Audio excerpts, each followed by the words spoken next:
Hey race fans, this is Chet Christner with your Comp Cam's top 5 moments on FloRacing from this past week.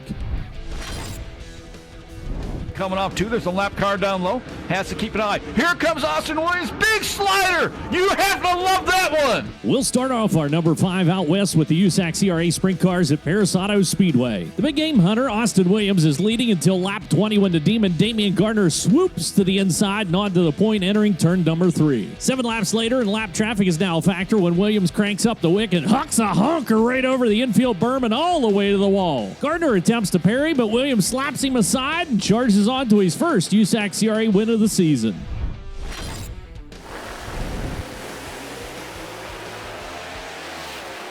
PDRA Summer Shootout action at Virginia Motorsports Park is our number 4, and Pro Nitrous Pro Boost is on the track. John DeCerbo's lined up, purged, and about to unleash hell in the left-hand lane. Like, literally. Green light, and a fierce and feisty Camaro hops up and takes an immediate and violent left-hand turn into the wall, exploding the fuel cell. Major tip of the cap to the fast-acting safety crew who got there quickly and started by keeping the flames away from the driver's door to get DeCerbo safely out of his, hot rod before working to contain the flames elsewhere. The cause? An O-ring in the oil system failed. An O-ring. Henceforth, I think they should call it the O-ring.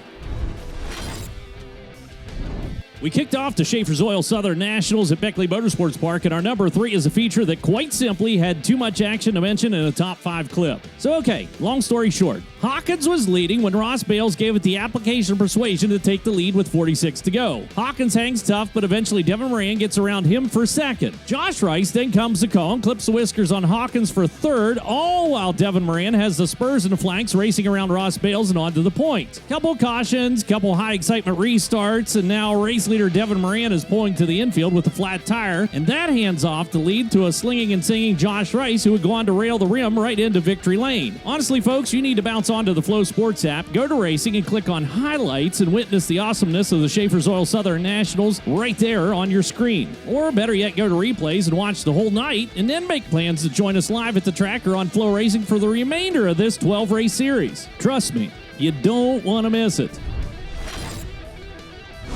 Axum had a good look at it there last time by. Now they're deep in lap traffic. CV goes around. Axum inherits the top spot. Contact. It's the 4 cylinders of fury, the USAC NOS Energy Drink National Midget Series at Jefferson County Speedway for our number 2, where Emerson Axum and Logan Seavey are going tooth and nail for the top spot. Leader Seavey looks to diamond the corner and charge the inside lap traffic while Emerson was on the game plan for the previous lap. Unfortunately, around goes Seavey and away goes Axum. Emerson would hang on to pick up the $10,000 payday in Fairbury. But wait, there's more. Emerson was looking to celebrate when Seavey's team manager Jerome Rodella came out to congratulate him on the win. Lots of slide jobs, lots of maneuvers. We got cars slipping and dipping everywhere. Multiple cars involved. Tim Kading's right in the center of that.